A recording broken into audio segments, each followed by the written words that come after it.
నమస్కారం, BTV news కి స్వాగతం. ముందుగా హెడ్లైన్స్. బెంచ్ మార్క్ సెట్ చేసేలా ఏపీ అభివృద్ధి చెందాలన్న ముఖ్యమంత్రి చంద్రబాబు. జిల్లా కలెక్టర్ల కాన్ఫరెన్స్ లో చంద్రబాబు దిశానిర్దేశం. సంక్షేమం, అభివృద్ధి, సంపద సృష్టి ప్రభుత్వ విధానమని ప్రకటించిన సీఎం. కలెక్టర్ల సదస్సులో పాల్గొన్న మంత్రి పయ్యావుల కేశవ్. ఆర్థిక పరమైన సవాళ్లను అధిగమిస్తూ ఏపీ ముందుకు వెళ్తుందన్న ఆర్థిక శాఖ మంత్రి. ప్రజలకు ఏం మేలు చేసే విధంగా ఆలోచించి ప్రతి పైసా ఖర్చు చేస్తున్నామని ఉద్ఘాటన. ఏపీని గత పాలకులు విధ్వంసం చేసినా పునర్నిర్మించుకుంటున్నామన్న మంత్రి అనగాని సత్యప్రసాద్. భూ సంబంధిత అంశాల్లో సంస్కరణలు తీసుకువచ్చామని వెల్లడి. రిజిస్ట్రేషన్ శాఖను సిటిజన్ ఫ్రెండ్లీగా తయారు చేస్తున్నామన్న మంత్రి. ఏపీకి వచ్చిన ప్రముఖ మోటార్ సైకిల్ సంస్థ రాయల్ ఎన్ఫీల్డ్. సత్తివేడులో 2200 కోట్లతో భారీ తయారీ యూనిట్ ఏర్పాటు. ప్రాజెక్టు ద్వారా దాదాపు 5000 ఉద్యోగాల కల్పన. తమ ప్రభుత్వం అభివృద్ధిని పరుగులు పెట్టిస్తుందని, ప్రజల జీవన ప్రమాణాలు పెంచేలా పాలన సాగిస్తుందని సీఎం చంద్రబాబు అన్నారు. సంక్షేమం, అభివృద్ధి, సంపద సృష్టి అనేవి ఒకదానికొకటి ముడిపడిన చక్రం లాంటివని, అభివృద్ధి లేకుండా సంపద రాదు, సంపద లేకుండా సంక్షేమం సాధ్యం కాదన్నారు. ప్రజాప్రతినిధులు, అధికారుల సమన్వయంతో పనిచేసినప్పుడే ప్రభుత్వం విజయవంతమవుతుందని స్పష్టం చేశారు. సీఎం చంద్రబాబు నాయుడు నేతృత్వంలో 7వ కలెక్టర్ల కాన్ఫరెన్స్ గురువారం సచివాలయంలో ప్రారంభమైంది. రాష్ట్ర పాలనలో కీలకమైన ఈ సమావేశంలో ప్రభుత్వ ప్రధాన కార్యదర్శి సాయి ప్రసాద్, మంత్రులు, జిల్లాల కలెక్టర్లు, వివిధ శాఖల ఉన్నతాధికారులు పాల్గొన్నారు. సదస్సు ప్రారంభంలో business reformer of the year award దక్కించుకున్నందుకు ముఖ్యమంత్రికి మంత్రులు, అధికారులు స్టాండింగ్ ఓవేషన్ తో ఘనంగా అభినందనలు తెలిపారు. ఇది తన ఒక్కడి విజయం కాదని, గ్రామ స్థాయి అధికారుల నుంచి మంత్రుల వరకు అందరి సమిష్టి కృషి ఫలితమని సీఎం పేర్కొన్నారు. మీ అందరి సహకారంతో ఇప్పుడే reformer of the year, that is not my achievement, it is a collective achievement all of us. ఇక్కడుండే మనందరి సమిష్టి కృషి. 2 ఏళ్లకు మునుపు రాష్ట్రం గురించి ఏ విధంగా మాట్లాడేవాళ్ళు, ఈరోజు రాష్ట్రం గురించి ఏం మాట్లాడుతున్నారు, the award it self is indication. కాబట్టి ఈ యొక్క అవార్డు అనేది బాధ్యతను కూడా పెంచింది. ఇప్పుడు అవసరం కూడా ఇలాంటి అవార్డ్స్ మనకు. నేను చాలాసార్లు ఎన్నో అవార్డ్స్ ఇస్తే నేను ఎప్పుడూ యాక్సెప్ట్ చేయలేదు, కానీ ఇది యాక్సెప్ట్ చేశాక దానికి కారణం కూడా ఇంకొద్ద పెద్ద ఎత్తున పెట్టుబడులు వస్తాయి, ఒకసారి పాజిటివ్ మూడ్ వస్తున్న ఉద్దేశంతో యాక్సెప్ట్ చేశాం. మరొకసారి దీనికి సమిష్టి కృషి చేసిన ఇటు క్యాబినెట్, ఇటు secretaries, not only secretaries, last మైల్లో పనిచేసిన చివరి వరకు, ఒక గ్రామ స్థాయిలో పనిచేసిన అధికారి వరకు అభినందిస్తున్నా. ఇది మీ అందరికి అంకితం చేస్తూ ఇంకా బాధ్యత మళ్ళా ఒకసారి మీకు గుర్తు చేస్తాను. ఆర్థిక పరమైన సవాళ్లను అధిగమిస్తూ ఏపీ ముందుకు వెళ్తుందని ఆర్థిక శాఖ మంత్రి పయ్యావుల కేశవ్ అన్నారు. ముఖ్యమంత్రి చంద్రబాబు అధ్యక్షతన సచివాలయంలో జరుగుతున్న కలెక్టర్ల సదస్సులో మంత్రి పయ్యావుల కేశవ్ పాల్గొన్నారు. ప్రజలకు ఏం మేలు జరుగుతుందనే అంశాన్ని ఆలోచించి ప్రతి పైసా ఖర్చు చేస్తున్నామని చెప్పారు. ప్రజలకు మెరుగైన జీవితం కల్పించేలా ప్రాధాన్యతలను మార్చుకుంటూ వెళ్తున్నామన్నారు. వ్యవస్థలో లోపాలను సవరించుకుంటూ ఆదాయాలను పెంచుకోవాలని అన్నారు. రాష్ట్రంలోని డిజిటల్ ఇన్ఫ్రాను సమర్థంగా వినియోగించుకోవాలని తెలిపారు. వృధా ఖర్చులను తగ్గించుకొని అభివృద్ధి కోసం వ్యయాలను పెంచాల్సి ఉందని సూచించారు. ముఖ్యమంత్రి నిర్దేశించిన ప్రాజెక్టులపై ఎక్కువ ఖర్చు పెట్టాలన్నారు. ప్రజలకు ఫలితాలను చూపించేలా పనిచేయాలన్నారు. ఏపీని గత పాలకులు విధ్వంసం చేసినా పునర్నిర్మించుకుంటున్నామని మంత్రి అనగాని సత్యప్రసాద్ తెలిపారు. భూ సంబంధిత అంశాల్లో సంస్కరణలు తీసుకువచ్చామని, అడంగళ్లు, పాస్ పుస్తకాలు వేగంగా అందిస్తున్నామని చెప్పారు. రిజిస్ట్రేషన్ శాఖను సిటిజన్ ఫ్రెండ్లీగా తయారు చేస్తున్నామని మంత్రి తెలిపారు. The aim of this meeting is not only about assessing the progress or reviewing the progress. It's about realigning the entire government machinery towards one common objective, that is efficient delivery, disciplined expenditure, and visible results on the ground. As Finance Minister, my message is very simple. Every rupee spent by the government must create value to the people. It is not about spend more, it is spend better.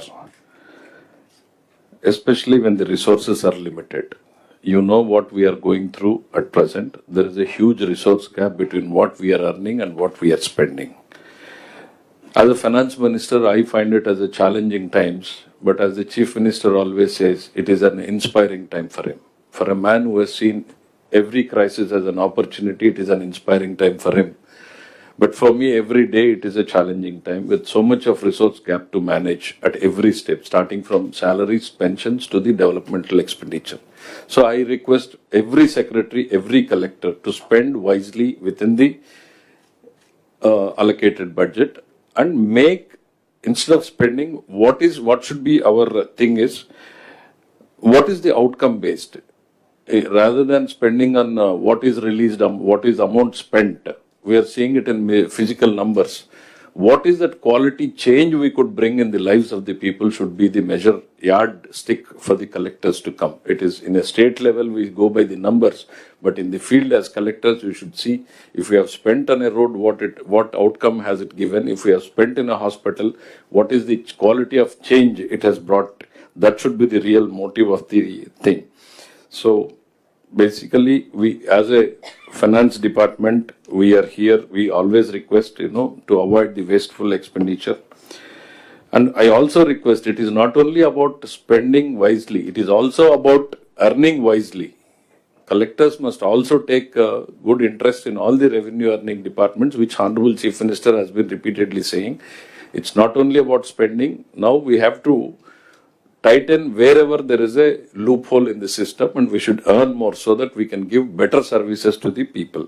And I request you to use the technology, and which is very handy tool which the Honorable Chief Minister has built in as a backbone to the entire government. Business reformer of the year అవార్డును సాధించిన ముఖ్యమంత్రి చంద్రబాబుకు మంత్రి అనగాని సత్యప్రసాద్ అభినందనలు తెలియజేశారు. CM Chandrababu నేతృత్వంలో జరుగుతున్న 7వ కలెక్టర్ల కాన్ఫరెన్స్ లో మంత్రి ప్రసంగిస్తూ రాష్ట్రాన్ని గత పాలకులు విధ్వంసం చేసిన పునర్నిర్మించుకుంటున్నామని తెలిపారు. భూ సంబంధిత అంశాల్లో సంస్కరణలు తీసుకువచ్చామని, అడంగళ్లు, పాస్ పుస్తకాలు వేగంగా అందిస్తున్నామని చెప్పారు. 1.37 లక్షల ఎకరాలు 22A నుంచి తొలగించామని మంత్రి వివరించారు.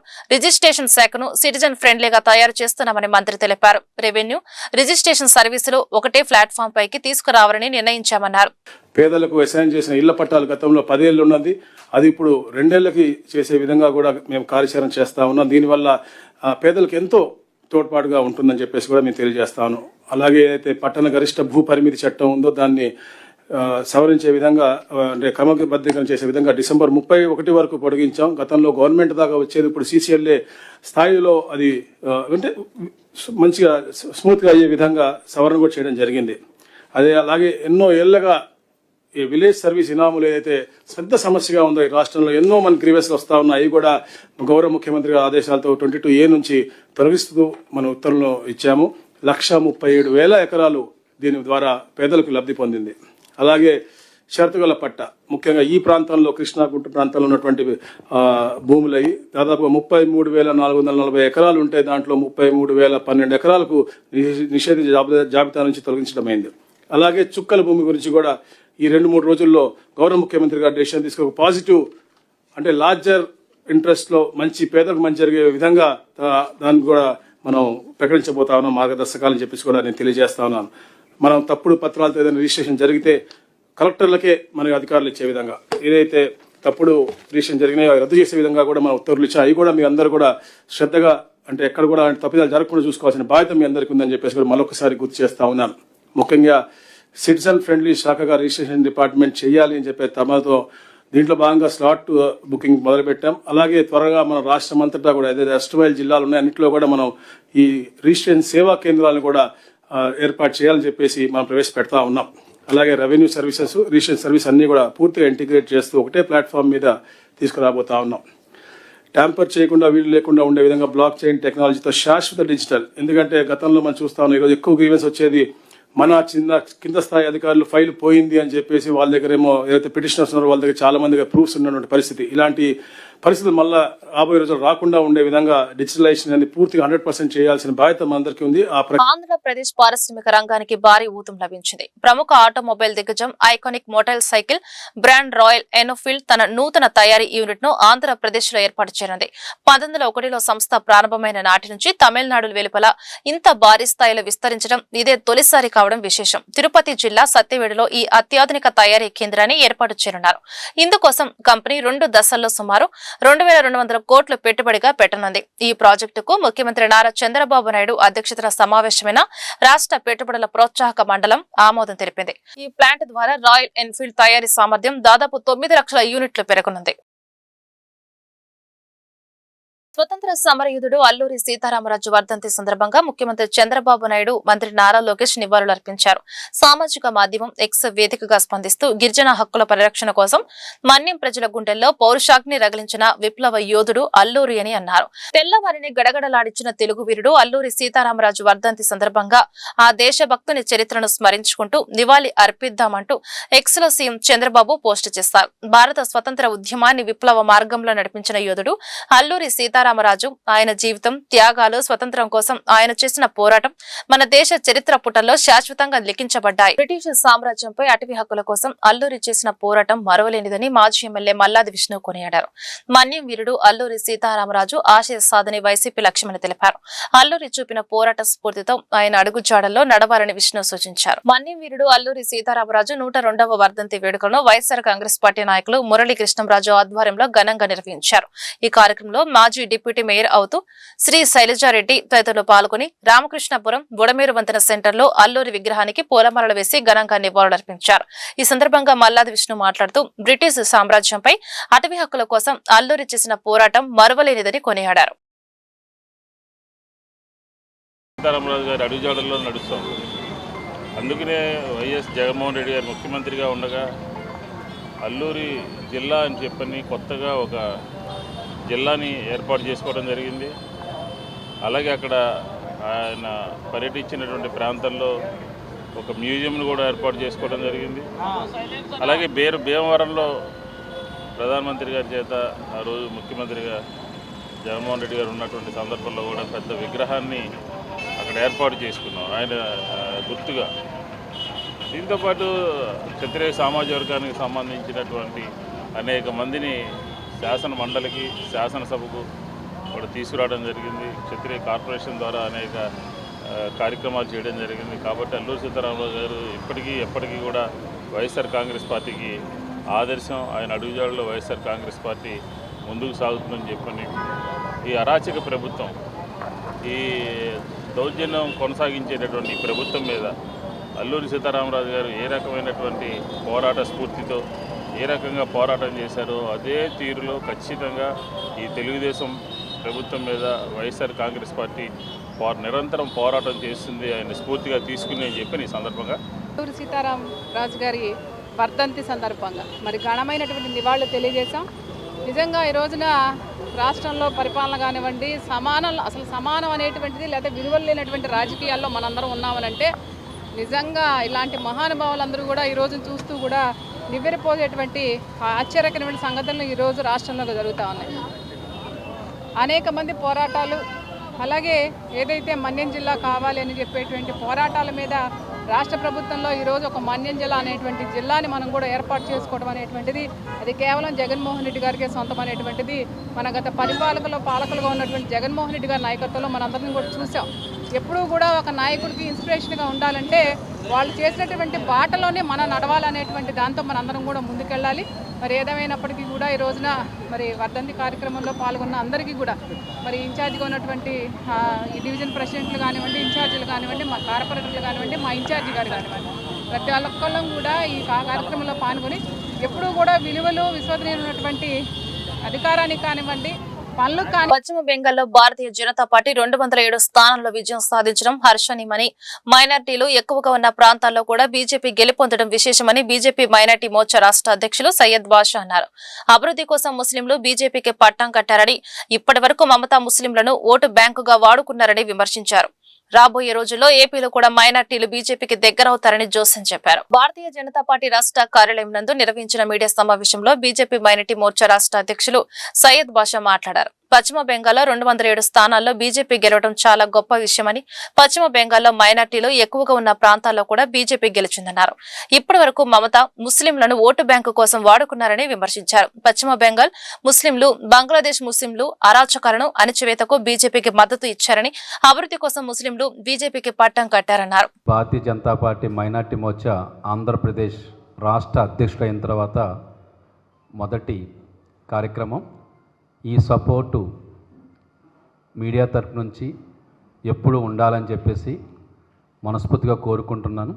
అలాగే నా టీం జనరల్ సెక్రటరీలు, వైస్ ప్రెసిడెంట్, ఎన్టీఆర్ జిల్లా అధ్యక్షులు, మా స్టేట్ టీం వాళ్ళకు కూడా ఆహ్వానం పలుకుతూ ఈరోజు ప్రెస్ ముఖ్యంగా పశ్చిమ బెంగాల్ గురించి మాత్రమే మనం ఈ ప్రెస్ మీట్ పెట్టుకోవడం జరుగుతుంది.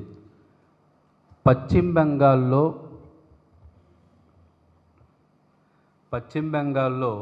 207 స్థానాల్లో భారతీయ జనతా పార్టీ అసెంబ్లీలో గెలవడం చాలా గొప్ప విషయం. దీనికి ఎంతోమంది కృషి చేశారు. దాంతోపాటు ఈరోజు అన్నిటికన్నా గొప్ప విషయం ఏంటంటే, ముఖ్యమైన విషయం, ఆపరేషన్ సింధూర్ జరిగి కరెక్ట్గా 1 year అవుతుంది. భారతదేశంలోకి ఏ ఉగ్రముఖ కూడా రాకుండా ఉండే విధంగా భారతదేశంలోకి ఎవరైనా అడుగు పెడితే గనక సహించం మేము. భారతదేశంలో ఎలాంటి వాళ్ళకు కూడా బయట వాళ్ళకి, ముఖ్యంగా ఉగ్రవాదులకు స్థానం లేకుండా చేయడంలో మన ప్రియతమ నరేంద్ర మోడీ గారు ముందుంటారు. ఎందుకంటే భారతీయ జనతా పార్టీ జాతీయవాదాన్ని పురస్కరించుకుని ఉంటుంది. అలాగే ఆ వాదాన్ని పురస్కరించడంలో ఎవరైనా సరే ఉగ్రవాదులు మన దేశంలో అడుగు పెడితే కనుక వాళ్ళని తుడిమట్టించడంలో ముందుండే పార్టీ ఏదైనా ఉందంటే అది భారతీయ జనతా పార్టీ.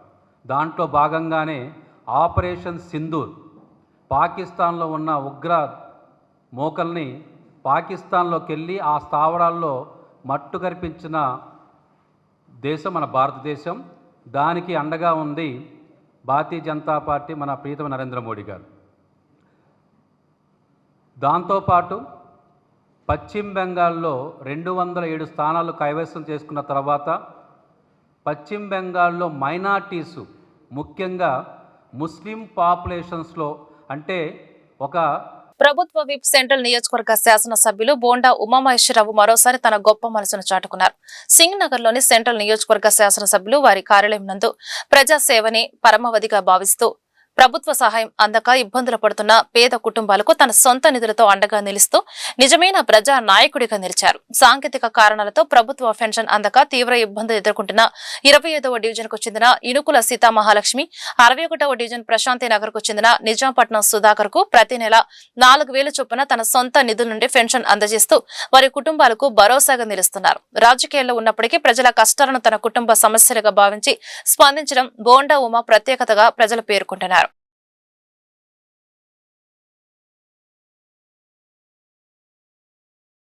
నిజాంపట్నం సుధాకర్, 61వ డివిజన్ స్థానికుడిని. నాకు దగ్గర 64 సంవత్సరాలు వచ్చినాయి. ఇప్పుడు దాకా నాకు పెన్షన్ రావట్లేదు.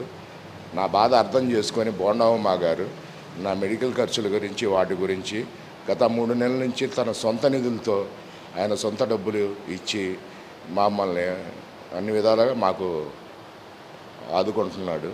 కాబట్టి బోండావమ్మ గారికి మేము కృతజ్ఞతగా ఉంటాము. ఇట్లు మీ నిజాంపట్నం సుధాకర్. దుర్గాఘాట్ల మౌలిక వసతుల కల్పనకు ప్రాధాన్యతమిస్తున్నామని దుర్గాగుడి ఈవో సీనా నాయక్ తెలిపారు. ఇంజనీరింగ్ అధికారులతో కలిసి ఆయన దుర్గాఘాట్ ను పరిశీలించారు. రానున్న కృష్ణా పుష్కరాలను దృష్టిలో ఉంచుకొని ఘాట్ ను అభివృద్ధి చేసే లక్ష్యంగా ప్రణాళికలను రూపొందించాలని అధికారులకు సూచించామన్నారు. ఘాట్ లో పేరుకుపోయిన వ్యర్థాలను తొలగించేందుకు చర్యలు తీసుకోవడం ద్వారా భక్తులకు స్వచ్ఛమైన నీటిలో స్నానాలు చేసే అవకాశాన్ని కల్పిస్తున్నామన్నారు. ఈ కార్యక్రమంలో ఈఈ రమాదేవి, డిఈ రవీంద్ర, ఏఈలు పాల్గొన్నారు. రైతన్నకు అండగా వైఎస్ఆర్ కాంగ్రెస్ పార్టీ ఎప్పుడు ఉంటుందని మాజీ మంత్రి జోగి రమేష్ స్పష్టం చేశారు. ఎన్టీఆర్ జిల్లా మైలవరంలో ఈ రోజు ఆయన స్థానిక వ్యవసాయ మార్కెట్ యార్డ్ నందు రైతన్నల కష్టాలు, సమస్యలు తెలుసుకుని మొక్కజొన్న మరియు ధాన్యాన్ని పరిశీలించి స్థానిక రైతులు పడుతున్న ఇబ్బందులు అడిగి తెలుసుకున్నారు. ఈ సందర్భంగా ఆయన మాట్లాడుతూ ధాన్యానికి గిట్టుబాటు ధర కల్పించి వెంటనే కొనుగోలు చేయాలని డిమాండ్ చేశారు. రైతుల ఆవేదన ఈ కూటమి ప్రభుత్వానికి కనబడడం లేదా అని ప్రశ్నించారు. ఒకసారి గౌరవ ముఖ్యమంత్రికి చంద్రబాబు నాయుడు దృష్టికి తీసుకెళ్లమని చెప్పేసి మీడియా మిత్రులను మాత్రం అభ్యర్థిస్తా ఉన్నాం. ఇది నా సమస్య, వైఎస్ఆర్ కాంగ్రెస్ పార్టీ సమస్య, జగన్మోహన్ రెడ్డి గారి సమస్య కాదు. రాష్ట్రంలో రైతాంగం పడుతున్న దీనగాథల్ని, వాళ్ళ ఇబ్బందుల్ని మీడియా మిత్రుల సమక్షంలో మైలవరం మార్కెట్ యార్డ్ లో మీ స్వయంగా మీరే రైతన్నలు మాట్లాడిన భాగంలో ఒకసారి చంద్రబాబు నాయుడు వినాలా, వ్యవసాయ మంత్రి వినాలా, వాళ్ళ బాధల్ని, వాళ్ళ కష్టాలని ఈరోజు ఏదో రేపు మంగళవారం తిరువూరు నియోజకవర్గం వస్తున్నామని చెప్పేసి చంద్రబాబు నాయుడు గబగబా 4 రోజులు ఎక్కిస్తే సరిపోదు. దయచేసి చెప్తా ఉన్నా, రాష్ట్రంలో రైతాంగం పడుతున్న బాధలు ఒకసారి గమనించమని చెప్పేసి ముఖ్యమంత్రిని ఈరోజు కలెక్టర్స్ కాన్ఫరెన్స్ జరుగుతూ ఉంది. ఇప్పుడు ప్రస్తుతం మీడియా మిత్రులు దయచేసి చంద్రబాబు నాయుడు దృష్టికి తీసుకెళ్ళండి. యంత్రాంగం మొత్తం కూడా చంద్రబాబు నాయుడు నాయకత్వంలో కలెక్టర్స్ కాన్ఫరెన్స్ జరుగుతూ ఉంది. ప్రజెంట్ ఇప్పుడు కలెక్టర్స్ కి మీరు ఆదేశించమని చెప్పి చంద్రబాబు నాయుడు కోరుతా ఉన్నా. మాటలతో మభ్యపెట్టొద్దు, చేతలతో రైతాంగాన్ని ఆదుకోండి. రైతులు పడుతున్న దీనగాథలను ఒకసారి వినండి. ఈరోజు మనం చూసాం మైలవరం మార్కెట్ యార్డ్లో మొక్కజొన్న రైతు ఏ విధంగా ఆవేదన చెందుతా ఉన్నాడు. వైఎస్ఆర్ కాంగ్రెస్ పార్టీ నాయకత్వంలో జగన్మోహన్ రెడ్డి గారు ముఖ్యమంత్రిగా ఉండగా క్వింటాల్కు 2400 చెల్లించి రైతుల దగ్గర మేము మొక్కజొన్న కొంటే ఈ రోజున మార్కెట్ యార్డ్కి వచ్చి 10 రోజులు అవుతున్నా 15 రోజులు అవుతున్నా దిక్కు లేకుండా 1750 రూపాయలకి క్వింటాలు 1750 రూపాయలు కొంటాం, ఇస్తే ఇవ్వు పోతే పో అని చెప్పేసి రైతుల్ని మాట్లాడుతున్న పరిస్థితులు చూసాం. అది కూడా ప్రైవేట్ వ్యక్తులు వచ్చి కొంటున్న పరిస్థితులు చూసాం. విజయవాడ నగరంలో గత కొన్ని సంవత్సరాల నుండి రాధారంగ మిత్ర మండలి ఆధ్వర్యంలో అనేక సేవా కార్యక్రమాలు నిర్వహిస్తూ ప్రజలకి అండగా నిలుస్తున్నామని ప్రముఖ వ్యాపారవేత్త చిన్నుపాటి శ్రీనివాస్ చెప్పారు. పేదలకు ఎలాంటి ఆపద వచ్చినా టెస్టర్ ఆధ్వర్యంలో సేవా కార్యక్రమం అందించేందుకు సిద్ధంగా ఉన్నామని పేర్కొన్నారు. పశ్చిమ నియోజకవర్గం భవానీపురంలో 44వ డివిజన్ బీజేపీ అధ్యక్షులు రెడ్డిపల్లి రాజు రాధారంగ మిత్ర మండలి ఆధ్వర్యంలో ప్రముఖ వ్యాపారవేత్త చిన్నుపాటి శ్రీనివాస్ జన్మదిన వేడుకలు పురస్కరించుకొని పేదలకు అన్నదాన కార్యక్రమం నిర్వహించారు. ఈ కార్యక్రమంలో పాల్గొన్న చిన్నుపాటి శ్రీనివాస్ జన్మదినానికి వేడుకలు పురస్కరించుకుని కేక్ కట్ చేసి పేదలకు అన్నదానం చేశారు.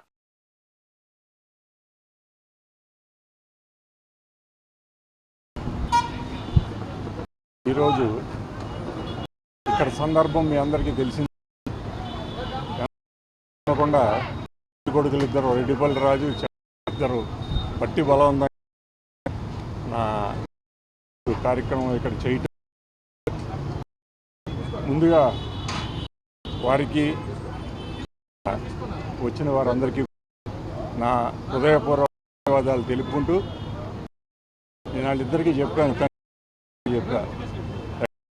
అనాథాశ్రమంలో అన్నదానం చేయండి, ఈ కేక్ వద్దని చెప్పా. ఇది ఎప్పుడైనా చేస్తే నువ్వు చెప్పిన కార్యక్రమం చేస్తావని చెప్పి మాట ఇచ్చారు.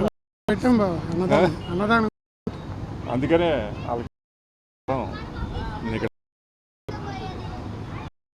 సేవా కార్యక్రమాలు మరెన్నో ప్రజలకి అందుబాటులో ఉంటూ ముందుకు సాగాలని కొడుకులిద్దరిని మనసారా ఆశీర్వదిస్తూ ఒకసారి ఇక్కడ ఉన్న వాళ్ళ నా తరపు నమస్కారం అండి. ఈరోజు మా అందరితో భావాన్ని పిలుచుకున్న జన్మదిన శుభాకాంక్షలు. ఈరోజు కార్యక్రమం వద్దని పేదలకు అన్నదాన కార్యక్రమం, పేదలకి బాదం పంపిణీ పెట్టాము. వంగవీటి మోహన్ రంగా గారి బామ్మర్ది గారి జన్మదిన సందర్భంగా పశ్చిమ నియోజకవర్గంలో కేక్ కటింగ్ చేసి రెడ్డిపల్లి రాజు గారి సభ్యులు ఏర్పాటు చేయడం చాలా సంతోషకరం. ఎందుకంటే ఆయనకి ఇలా ఆర్పరిచిన గారికి ఎప్పుడు చేయాలి, ఏదన్నా దానాలు చేయండి తప్ప ఇలా మాకు ఎన్నోసార్లు చెప్పడం జరిగింది. మేము మా దగ్గర సంతోషంగా ఉండదని పిలిపించడం, మాట కాదనుకుంటూ చేయడం చాలా. ఈరోజు ఏమైనా సరే నియోజకవర్గం ప్రజలందరూ కూడా భావాన్ని పిలుచుకున్నటువంటి చిన్న మా పశ్చిమ ప్రజలు బెంచ్ మార్క్ సెట్ చేసేలా ఏపీ అభివృద్ధి చెందాలన్న ముఖ్యమంత్రి చంద్రబాబు దిశానిర్దేశం. సంక్షేమం, అభివృద్ధి, సంపద